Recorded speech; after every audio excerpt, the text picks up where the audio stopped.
Where do you think you are with self-love today?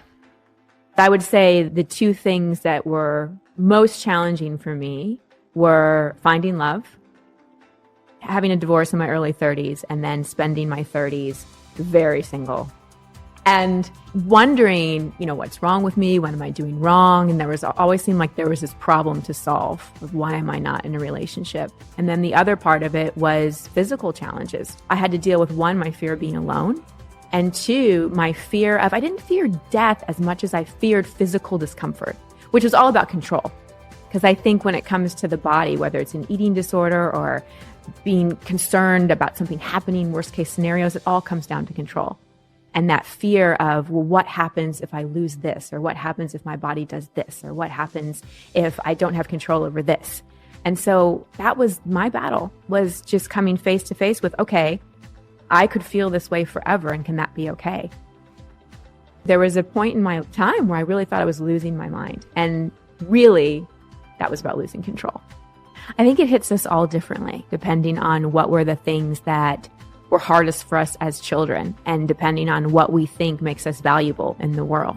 You thought what made you valuable is your mission and fulfilling your mission and living into that potential and being a leader and everything else that went into that. No external person, no one, no matter how perfect they are, can ever, ever, ever fill those internal voids. I did that for a while, the whole dating a different person, but same exact issue over and over again, because my core issues were around rejection and not feeling like I was ever the one that someone wanted.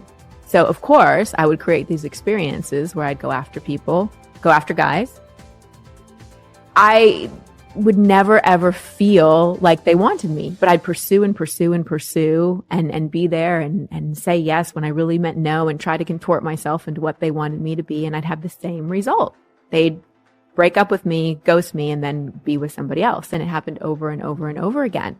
And it wasn't until I really looked at, again, my deeper relationship with myself, I had to love myself enough to start saying no to the experiences and the kind of relationships that just were looping me back in those same old patterns. And that's hard to do because they can be kind of addictive. It's like, just this one more time. Just this one more time, I'll try it. I'll get it right this time. And then the same thing happens. And it's so powerful when we break those patterns and we say, no, I'm not going to do this anymore. I learned that criticizing my inner critic and just shaming these parts of me I wanted to change wasn't going to work. So when that inner critic would come up, or the self-loathing, the judger, the you're not this, you're not enough this, why can't you be more like this, all that stuff, I'd be like, oh, hello, I hear you. And I know you're just trying to protect me. And sometimes I'd actually journal it out, because we have all these voices inside our head. It doesn't mean we're crazy. It's just the multidimensional human experience. We have all these different voices and all these different parts. And when I could separate it out and see, wow, that voice that's being so hard on me actually isn't me. It's just a part. And if I can observe it and separate from it and see that it's just an aspect, then it made it feel not so overwhelming. That was a big part of self-love for me, is I had to forgive the parts of me that I didn't like. Yeah. I had to forgive the controlling one. I had to forgive the impatient one. I had to forgive the judgmental one, the critical one, the one that, put myself in situations that I didn't want to be in, the one with no boundaries. And understanding they were all trying to protect me. They all had good intentions, just their execution wasn't so great. And coming into acceptance of those parts really, really helped, because just shaming and judging myself and trying to make the negative or critical voices go away didn't work. I had to welcome them and hear them and just have a different relationship with them. That's a big part of self-love for me too, is to know that there's a part of me going through any experience, and then there's a part of me witnessing the experience and holding space for that experience. And so deep compassion for myself too, because I am so great at being compassionate for other people. Like, you could come to me with anything and I wouldn't judge you, and I'd hold space for you, and I am great at that.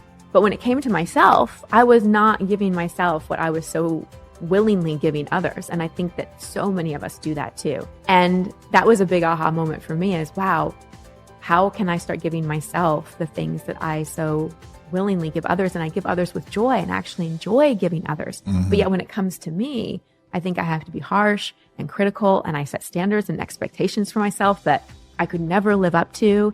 And letting a lot of those kind of walls collapse was, again, scary because that was what worked. That was what was familiar, but it was also liberating. I was doing some of my own healing with some somatic workers, some sexual healing, emotional healing, leading up to meeting Steph. And I remember in one of the sessions, I was laying on the table after I'd just done some really deep work. It was a man and a woman facilitator. And the man said to me, "We've taken you as far as you can go. Love will do the rest." There's a certain place that I wasn't able to get to on my own, that with the right amount of self-love to welcome in that kind of partner, an aligned person who can really hold that space of love, there's some deep healing that can happen if we project our model of the world, the way we would handle a situation, onto someone else and expect them to act like we would act, instead of really seeking to understand, why is this important to you? What does it mean to you? Tell me more. But it's back to what, when something is sacred, you also not necessarily allow, but do your best to understand what the other person truly needs. If we can really stop looking other person as the reason for either our happiness or our suffering, and it comes back to what we were talking about earlier, that self-love. And relationships are excellent at triggering our unresolved stuff from childhood. Early stages of our relationship tend to be what we didn't get from mom, what we didn't get from dad. We end up seeking that out in a partner. And that's another dead end. No partner can ever heal your mommy and daddy wounds either. One thing that's been important to me to learn in my relationships is that certain relationships have an expiration date. They come, they teach us a valuable lesson, we work through our issues, but trying to make something go beyond its expiration date is just misery. And that's where a lot of people are. They've come together, maybe they've learned something, they've triggered each other, they've pushed each other buttons, they've gone as far as they could, but then they're so afraid of breaking that commitment or the unknown that they end up staying together for the sake of just staying together.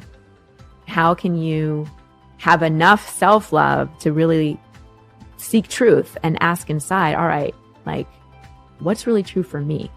And what do I feel like I need to do in this moment? And what would love do?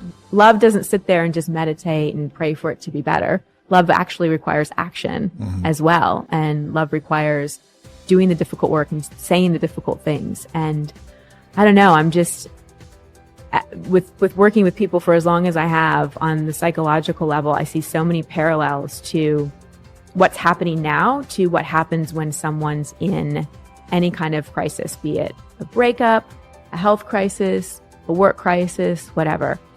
It's a massive amount of uncertainty. And then all their inner wounding gets triggered. And whatever they felt as a child, they feel in that moment. And they have two choices: either hide and numb and hope that it ends soon and hope that time heals all wounds, or they go, whoa, what is this reminding me of? What is this triggering? What can I learn from this? And what do I need to go back and heal and resolve? And I think that's what more of us need to be doing is the latter right now. In uncertainty, we want control. And a lot of times judging and having opinions about other people gives us the illusion of control.